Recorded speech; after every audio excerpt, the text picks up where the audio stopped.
po ako manalangin sa ating Panginoon. Oh, hallelujah, hallelujah, Lord God. Pinupuri ka namin, Panginoon, at tinataas ka namin. Dakila ka, Panginoon. Niluluwalhati ka namin, Panginoon, pagkat karapat dapat kang itaas at sambahin, Panginoon. Tunay nga, Panginoon, ay napakabuti mo sa buhay namin. Maraming salamat po, Panginoon, sa panibagong araw na ibinigay mo sa amin. Salamat po sa napakagandang panahon. Salamat po sa safe na pag-travel namin dito papunta sa church, Panginoon. Salamat po dahil muli kami pinagtagumpay sa mga hamon sa buhay namin. Salamat po sa isang linggo na napakaraming pagsubok, napakaraming pinagdadaanan ng bawat isa sa amin. Salamat dahil binigyan mo kami ng kalakasan. Salamat dahil binigyan mo kami ng tatag ng loob, ng tibay ng loob upang harapin yung mga araw na lumilipas. Panginoon, hindi po namin kaya kung wala ka sa buhay namin. Wala po kaming magagawa kung wala ang kapangyarihan mo na patuloy na nangunguna sa buhay namin. Salamat po, Panginoon, dahil muli nandito kami, Panginoon, sa bahay-panambahan mo. Patuloy po kami lumalapit sa iyong harapan. Nagpapakumbaba po kami, Panginoon. Nagsusumamo, Panginoon. Isa lamang po kami maruming basahan sa inyong harapan, Panginoon. Kaya dumadalangin po kami, Panginoon, na patawarin mo kami, Lord, sa mga kasalanang nagagawa po namin, sa mga labis na salita na hindi ka nais-nais sa iyong harapan. Ama, nagpapakumbaba kami, Panginoon. Patawarin po kami sa lahat ng mga bagay na kahinaan namin, Panginoon. Patawad po sa mga pagkukulang na nagagawa namin sa araw-araw. Maraming salamat po, Panginoon, dahil kahit kailan, Lord, hindi ka nagkulang sa amin. Maraming salamat, Panginoon, dahil kahit kailan, Panginoon, hindi mo kami pinapabayaan. Minsan pa, Panginoon, kami po ay narito sa inyong harapan, sama-samang magpupuri, sama-samang aalalahanin kung gaano kakabuti sa buhay namin. Ama, dalangin po namin na ikaw ang manguna sa gawain ito. Ikaw ang maitaas, Panginoon. Pinawelcome po namin, Lord, ang spirit of praise and worship, Panginoon. Nasasamahan kami sa aming pag-aawitan, Panginoon. Maitaas ka at madakila ka, Panginoon, sa gawain ito, Panginoon. Maraming salamat, Lord, sa pangalan ni Jesus. Amen. Nakapatid tayo po umawin sa ating Panginoon. Awitin po natin kapag sila. Praise.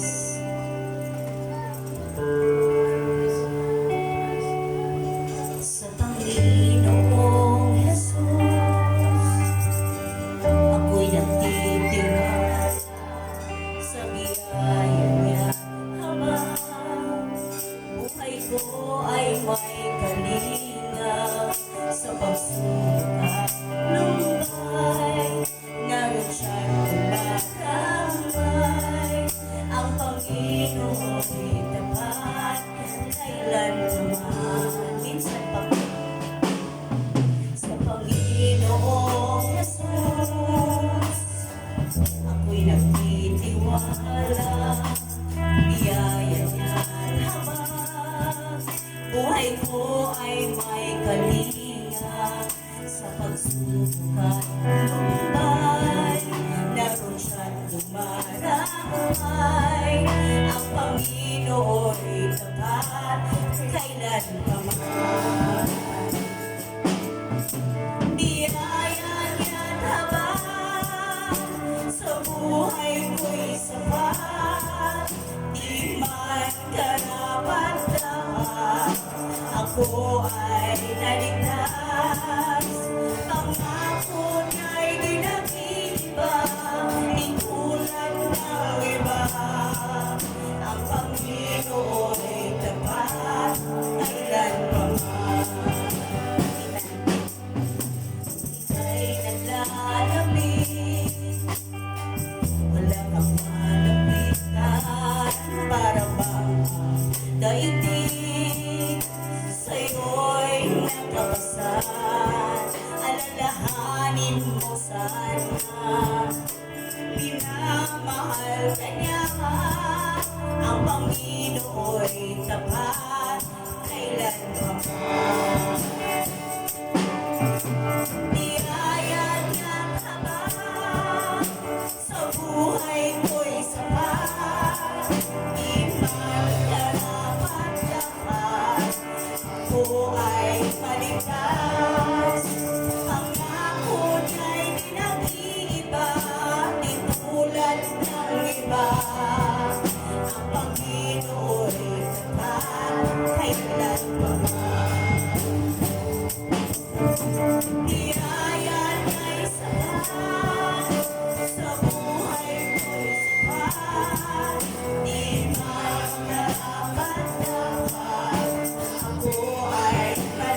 verse 1 to 5. Purihin si Yahweh o kay sarap umawit at magpuri sa ating Diyos.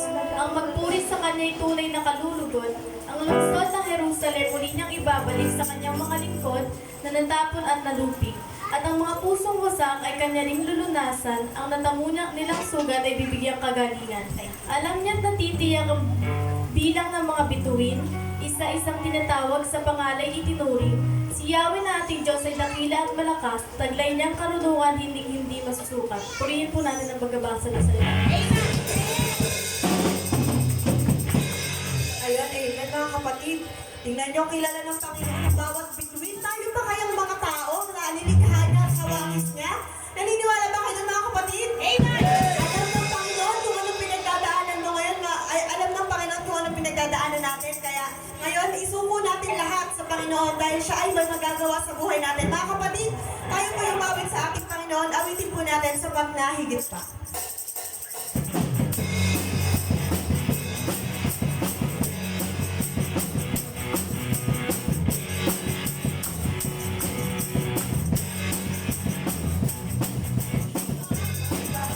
Sa kawalan, pagpapala mo'y nahagitan. Nakata ko sa pagkanalig yan na palagi. Di matitignan sa pagsulong ng pagsama mo'y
pasasalamat sa iyo. Lord, maraming salamat po sa aming mga kamay na malaya naming maitaas upang paburihan ka. Salamat po, Panginoon, sa lugar na malaya na maitaas ka. Salamat po, Panginoon, sa mga tinig namin, Panginoon, na malayang nakakasigaw sa pangalan mo, Panginoon. Minsan pa, Lord, patuloy kaming aawit sa iyo, Panginoon. Patuloy ka namin aalayan ng mga papuring awitin, Panginoon.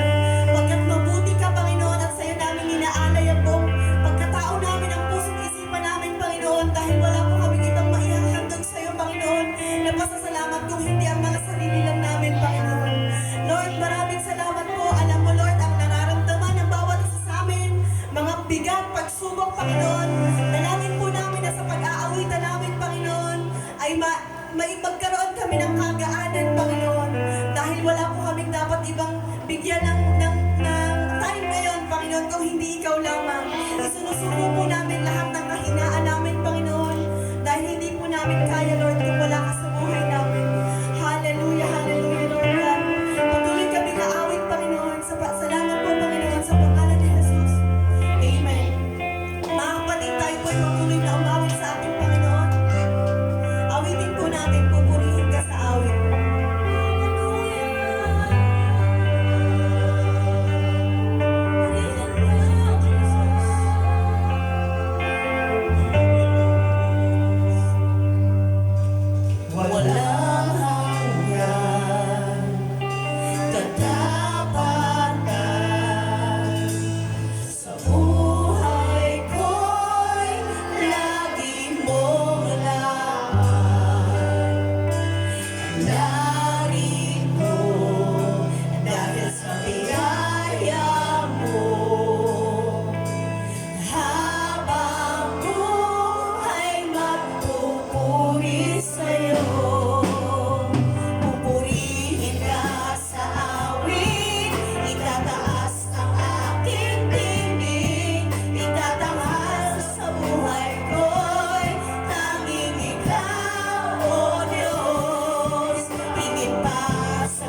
tayo sa Panginoon, yung kagaanan, andyan agad.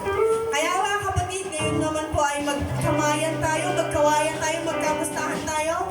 Awitin po natin, kaibigan, kamusta ka na?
Ayan mga kapatid, tinawag ko lang po yung sarili ko dito sa likod.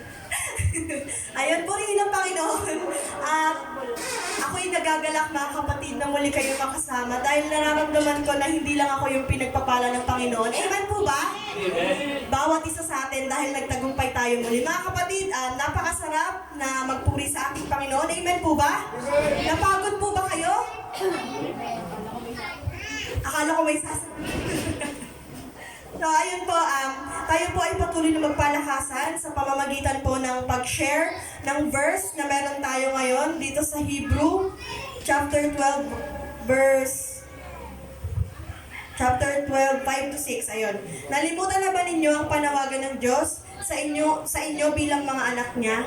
Ang salitang nagpapalakas ng loob, anak ko, huwag mong baliwalain ang pagtutuwid ng Panginoon at huwag kang panghihinaan ng loob kapag ikaw ay dinidisiplina niya, sapagkat dinidisiplina ng Panginoon ang mga minamahal niya at pinapalo ang tinuturing niyang anak. So, ayun mga kapatid, pinagpala na po ng Panginoon ang kanyang mga salita. Sino pa ang unang mag-share dito sa harapan para po sa verse natin ngayon?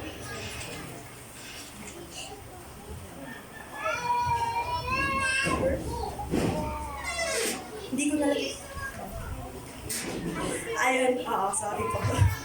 So, sino po yung matapang na unang mag-share dito? Gawin nyo na rin pong chance para magpasalamat sa ating Panginoon.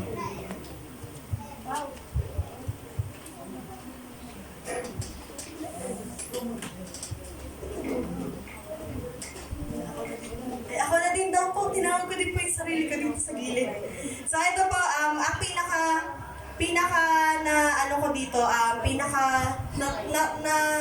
tumatak sa akin ay yung pinakadulo. Sapagkat dinidisiplina ng Panginoon ang mga minamahal niya at pinapalo niya ang tinuturing niyang anak. So, ayun. Napakaganda ng verse na yun, mga kapatid, kasi pinakita dito na, sabi kasi nila, pag nag-Kristiyano ka daw, akala nila, okay lahat. Good yung flow, good yung buhay. Pero hindi po natin alam na nandun sa verse sa Hebrew na ang nakalagay, pinapalo niya yung itinuturing niyang anak. Ibig sabihin, hindi po lahat Hindi po lahat masaya, hindi po lahat okay, pero sa kalagitnaan po ng pagpapalo na yun ng Panginoon, o ng mga pagsubok na yun, andun yung comfort na mararanasan natin kasi hindi tayo nag-iisang haharapin yung mga pagsubok na yun.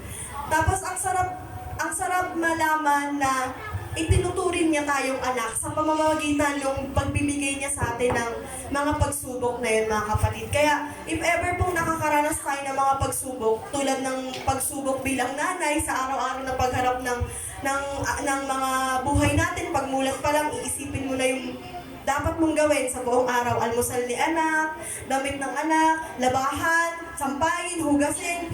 Salamat sa Panginoon, yun, lagi yung pinapasalamat ko sa Panginoon. Kasi yung mga pagsubok na yun araw-araw, nakakayanan ko dahil sa pagsama ng Panginoon sa buhay ko.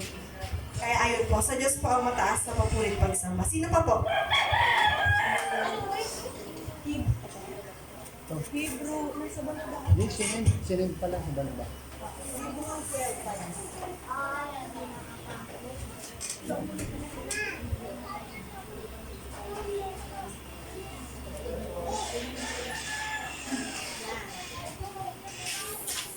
Si MJ daw naman.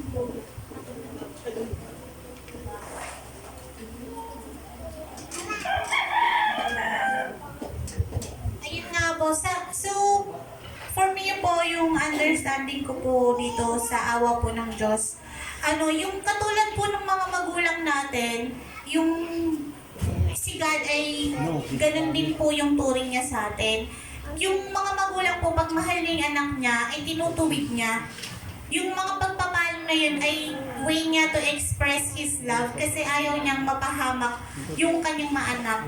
Kaya gayon din po yung Diyos sa buhay po ng bawat isa sa atin. Kapag nakararanas po tayo ng mga pagpapalo niya, huwag po tayong sumama yung loob, ganun. Kasi po, po yun, way niya po yun para ituwid po tayo. Kung nakikita po ng Diyos sa buhay natin na naliligaw ka na ng landas o lumalayo ka na dun sa landas na inilaan niya para sa'yo. Kasi si God kasi siya, all-knowing siya. Nakikita niya yung past, present, and future natin. So, yung pagpapalo isang way para i-correct niya tayo kung saan dun sa future or dun sa dapat na ikinalalaanan natin. Which is, galing din yung way nung katulad ng sa mga parents natin. Pag nakikita niya yung anak niya na may ginagawang mali, itatama niya. Kasi alam niya na hindi yun makakabuti sa anak niya. Kaya din po yung pagmamahal ng Diyos natin. Kaya po, kay Lord po yung papurit pagsamba. At na-apply ko rin po yun sa buhay ko. Katulad po nung may mga pagkakataon po, syempre hindi po perfecto ako as a Christian. I'm not perfect. May pagkakataon na nagkakamali ako, nagkakasala ako. Minsan pa yung pagkakasala ko ay alam kong mali yun. Pero kasi nga nandito tayo sa katawan ng yung makasalanang katawan. Kaya minsan kahit anong pilit mo na ayaw mong gawin tong kasalanan na to kasi kasalanan mo. In the end, nagpo-fall ka dun sa kasalanan nyo yun. Nagpo-fall ka sa temptation. Tapos, na-realize mo na yung kasalanan nyo nagkakos yun ng mga consequences at mga pagpapalo rin ng Diyos. Kaya, in a way, ay maibabalik ka niya dun sa tamang daan. Ayun po yung para sa akin. Kay Lord po yung papurit pagsamba.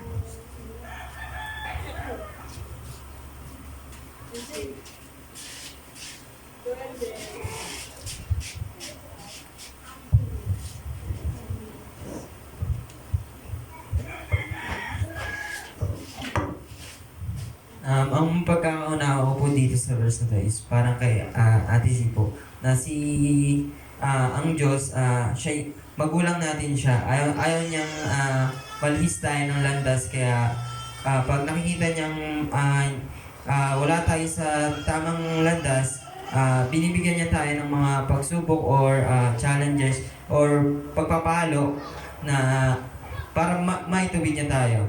Yun lang po.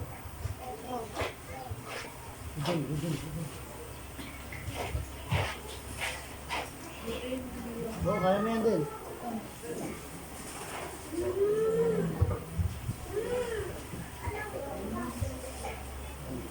Always.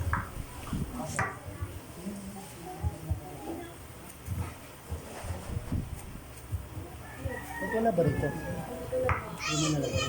Yung pagkakaunawa ko sa verse na yun is, huwag po tayo magtatampo kay Lord kung binibigyan niya tayo ng pagsubok. Kasi yun po yung way niya para madisiplina tayo at mapunta tayo sa tamang landas na hindi tayo mapapahamak para matawid po tayo na po.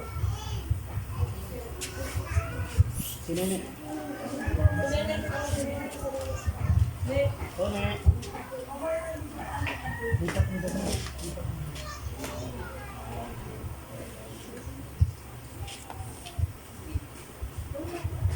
Go boy, yan o. Whoop! Whoop, whoop!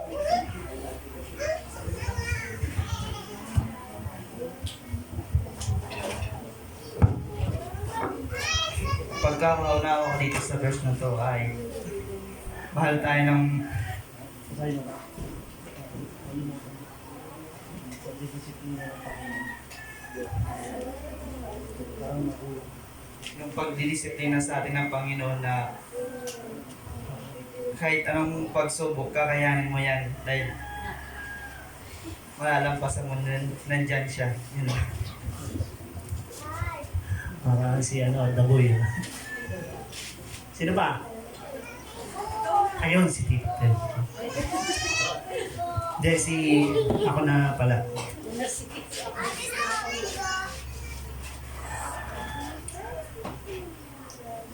So ayun, dito sa verse na to mga kapatid, ihahalin tulad ko na lang to sa buhay ko bilang ako, anak na ng Diyos. So ngayon na nagpapalalim ako sa Kanya, mas lalo niyang pinaparamdam sa akin na anak niya ako. Dahil dati, so way back 2000, ano ba yun? Basta 2015, 16, ganyan. So, bilang anak ng Diyos, hindi naman ako tapat nun, pero syempre, kailangan magpatuloy dahil nga wala akong choice dahil si Mama Pastora. Tugtog lang ako. Hindi ko alam kung para saan yung at least totoo, di ba? Hindi ko alam kung para saan yung ginagawa ko, kumbaga. So bilang anak ni Mama, sunod lang dahil anak. So ayun, may blessing, makakaramdam tayo ng blessing. Pero alam niyo yun na kahit i-bless ka ng Panginoon, hindi ka masaya. Kasi hindi naman talaga sa kanya yung blessing na sinasabi mong blessing. So, hindi ko naiintindihan kung ano yung ginagawa ko, kung bakit ako nagsisimba. Gusto ko lang tumugtog. Pagtapos nun, wala na. Then, ayun, first time kong makakuha ng sasakyan nun, nung time na yun, brand new din. Then, nasilaw ako nun sa mga ano ba yun? Mga networking. So hindi ko alam kasi, basta kasi pag sinabi sa akin, kikita rito, wala kang gagawin, sama ka sa akin. Grab ako agad. So hindi ko pinagpipray na kailangan pala ganun, na una mong ilalapit sa Panginoon muna. So syempre tao lang, maraming pangarap. Inumpisan kong i-grab lahat. So bilang mainit pa bata ka pa ginrab ko ng ginrab, hindi ko alam yung negosyo pala na yun ay hindi pangmatagalan at pinaano ka lang, kumbaga ginagamit ka para kumuha ka ng tao. Siyempre ikaw, alam mo sa sarili mo, makahawak ka ng 25,000 per day. Diba, nakakasilaw. Bilang ilang taon pa lang ako noon. So, nag-invite ako, kung ano yung sinasabi nila sa office, ganyan. So, nakalimutan ko ang Diyos sa time na yun. Na sagana ako, tuloy-tuloy yung kita. Nang dumating na yun sa point na wala akong minsan nasasalisahan ko na yung linggo. Nandun pa kasi sila Brother JR noon, so may sasalo pa sa akin. So, pwede silang tumugtog. Hindi kagaya ngayon, walang papalit sa akin na walang talaga tutugtog. Dati, marami kami. Ngayon sila Brother JR. Ang pagkilos naman ng kaaway doon, nakala mo blessing, patibong pala. So, pinakita ka niya, kumita ka ng kumita, hanggang nagkaroon ka ng sasakyan. Then, nagsarado yung kumpanya. Nakapangako ako sa mga tao. So, in the end, yung sasakyan na yun, nawala. Yung mga pinaghirapan ko, nawala. Nasira din ako sa ibang tao, sa mga relasyon ko rin sa mga kaibigan ko. Ang lesson doon is hindi ko dinulog sa Panginoon yung ginagawa ko. Hindi ko nilapit sa Kanya kung ano yung, Lord, may ganito ako. Bigay mo ba to? Kasi pwede naman natin kausapin ng Panginoon. Pag, sabi nga ni Mama, pag para sa'yo, smooth mo ang makukuha. Pag para sa'yo, ibibigay niya anytime, kahit matagal, basta para sa'yo. So ayun, hanggang dumating, nagkaroon ng problema. Then, ayun, nagkaroon ako ng pamilya. Doon ko natutunan lumapit sa Panginoon kasi wala na akong ibang lalapitan kasi sila Mama hindi alam naman nila na hindi ako lumalapit pag may problema. Kumbaga sinasarili ko lang. That time, yun, wala ka na. Sabi ko lang, Lord, ano yung gift mo sa akin na pwede ko pang pagkakitaan kasi talaga lahat binawi Andun yung pag anak ka, hindi ka marunong sumunod sa magulang mo, may consequence, kumbaga. May palo, yung applicable dito sa verses na to, na kinukwento ko na rin sa nangyayari sa buhay ko. Nawalan ako ng sasakyan, lahat nawala. Tapos yung negosyo kong download, ano ba yun? Humina din. Tapos bigla akong, alam mo yung, kala mo lahat ng problema ibinigay sa'yo ng Panginoon. Pero hindi, message niya pala yun bilang pagpapalo na alamin mo kasi kung bakit ka naglilingkod, tsaka magkaroon ka ng personal na relasyon sa akin. Simula nun, si Sesam dumating, tuloy-tuloy lang. Then, eto, nandito ako sa harap nyo, kaya ko na magsalita. Dati hindi ako nagsasalita, tinutulak ko silang JR. Kayo magaling dyan Ngayon, proud akong sabihin sa inyo na kaya kong tumayo dito dahil yung pagkilos ng Panginoon sa buhay ko, nakikita at makikita nyo dahil eto, kung saan tayo nandito. Pag bunga to ng pagsisikap niya na bless niya sa akin, binigyan niya ako ng talent para makabili ng lupa dito na ginamit naman natin para gawing bahay panambahan.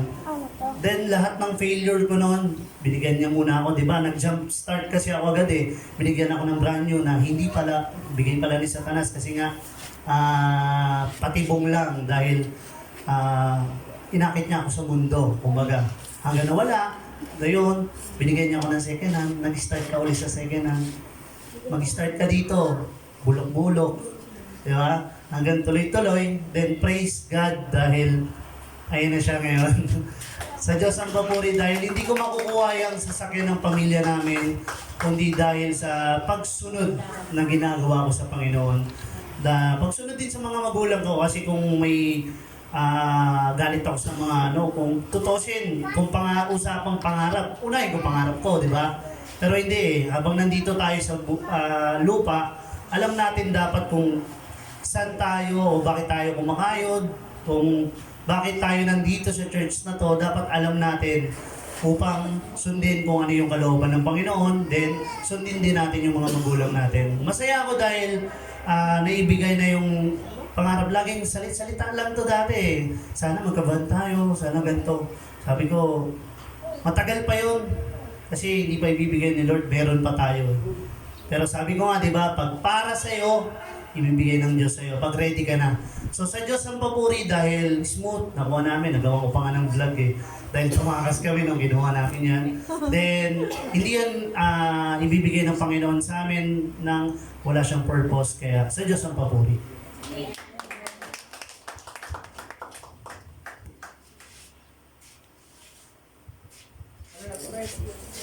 Pray na daw. Mami Kim, ano ka? Ayun, yung pagpapalo pala. Marami ako nun sa buhay. Marami latay. Halata naman sa itsura ko. Tingnan mo na isa. Halata sa tenga ko. Halata sa pagbabago ng itsura ko. Napakalayo ng itsura ko dati sa itsura ko ngayon. Yung itsura ko dati, hindi sa pagmamayabang, talagang kaibig-ibig. Mas pogi pa kay Pepo. Pero ngayon, kaya praise God. Hindi. Papasalamat ako sa Panginoon dahil ganito nangyari sa itsura ko lang. Bakit? Ganito ang palo sa akin ng Panginoon. Dahil may itsura ako, hindi ko problema ang pagiging chick boy. Kasi sa akin na lumalapit. Minsan pa nag-aaway lang Kala mo, sino ka talaga At hindi ko na rin kailangan manligaw kasi ako nililigawan. Kunting sayaw lang, yun na. Sayo na siya. Ah, ganon yung itsura ko dati. At dahil sa ganon ang itsura ko dati, nagiging mayabang ako. Tumaas yung garbo ko, tumaas yung pagtingin ko sa sarili ko. Wapo ako, bahala ka dyan. Kung ayaw mo sa akin, huwag. Manigas ka dyan. Akala mo, ikaw lang babae. Tapos, nung gumapo ako, akala ko, medyo malapit na sa akin lahat. So ngayon, dumating yung time na, dahil, yun nga, mahilig ako magsakit ng damdamin ng babae, dumating yung time na stick ako sa isang babae, at ganito ang naging itsura ko. Yun ang pagpalo sa akin. Yung pala ha, yung itsura mo pala yung pinanghawakan mo sa buhay mo, tanggalin natin yan. Ganito yung tenga mo, lagyan natin peklat mga katawan mo. Kung makikita nyo lang yung likod ko, so tad po yan ang peklat, kala mo tato eh. Hindi po ganito tenga ko dati matigas, ngayon po para natin yung para na siyang takubo. Kung alam yung takubo, para na siyang kung nag-ano ng pearl, yung clamp, yun, tignan yung tsura, pag-clamp, tigas pa. Sabi ko nga sa barbero kanina, nagpagupit ako eh. Sabi ko, pakihasa ka ng ulo ko. Tapos, pag tigas ang tenga mo, sige kuya, gamitan nyo po ng plies. So, ibig sabihin, ganun siya, nag-effect siya. Pero, ang learn sa akin sa pagpalo ng Panginoon, kung ano yung pinanghawa ka mo sa mundong ito, kung yun ang magiging way ng pag-agaw ng relasyon mo sa Panginoon, tatanggalin at sisiraan niya yan. Sometimes, asawa mo, kung inuudulo mo asawa mo kaysa Diyos, minsan gagawin ng Panginoon, kukunin niya yan. Minsan naman pag pera, katulad ng papaakit ng pera, doon din ang kukunin sa'yo. Kung ano hinangad mo na, pinanghawakan mo. Kasi ang Diyos kasi ang Ama, alam niya sa atin kung ano tayo, anong gusto niya natin. Lagi ko pinag-pray sa Panginoon yung pinag-pray ni King Solomon na ayaw ko nun masobrang yaman kung mawala rin ako sa'yo. Ayaw rin ng sobrang hirap. Baka ma-pursue ko kayo. So, ibig sabihin, kung ano lang binigay sa akin ng Diyos, kaya nung time na pinalo ako ng Panginoon, mas nagpapasalamat ako lang. Bakit? Nag-matured ako bigla. Pangalawa, dahil nagganito yung ilong ko, nagiging kamukha ko talaga. Literally, yung papa ko. Kasi yung papa ko, iba yung tsura ko, medyo, tingnan mama ko, parang hilaw na kana. Naredya. So, ano din nangyari sa ilong ko? So, nung time na naging ganito yung ilong ko, sabi ng kasama ng papa ko sa barkada, sabi ko, shocks na shocks eh. Shocks kasi pangalan papa ko eh. Shocks ka kasi. Shocks na shocks yung mukha. So, ibig sabihin, naging proud ako kasi namiss ko yung papa ko, wala yung papa ko. So, yung pagpapalo pala ng Panginoon, sometimes hindi natin maintindihan. Katulad dati, yung pinapalo ako ng lola ko, nung tito ko, pagpalo sa akin, saan matay ka na? Sinasabi ko sa isip ko. Kasi masakit eh. Dahil matigas yung ulo ko, nagsimula ako sa walis. Tapos, nagsimula sa walis tambo. Tapos, naging bayabas. Tapos, naging buntot ng pagi. Ayun, pag wala na sakit, takas pa rin sa bahay. So, ganun po katigas ng ulo ko. Isipin nyo na lang kung ano pa ang ginawa sa akin ng Panginoon kung bakit ganito yung tsura ko. Pero pwede naman yan may iwasan sa mga youth dito. Alam mo naman na magkikita mo, mag-pray ka po, Lord, ano po yung bigyan po discernment ko, ano po yung mga dapat na gawin ko para hindi na po kailangan paluin. Kahit kurot lang, o kailangan po walang palo. Kasi nakita ko na po kay Diyos ano nangyari. Hindi, joke lang. Kasi pag mahal ka ng Diyos, gagawin niya lahat. Ang experience ko sa pagpalo sa akin ng Panginoon, ganito na lang po yun.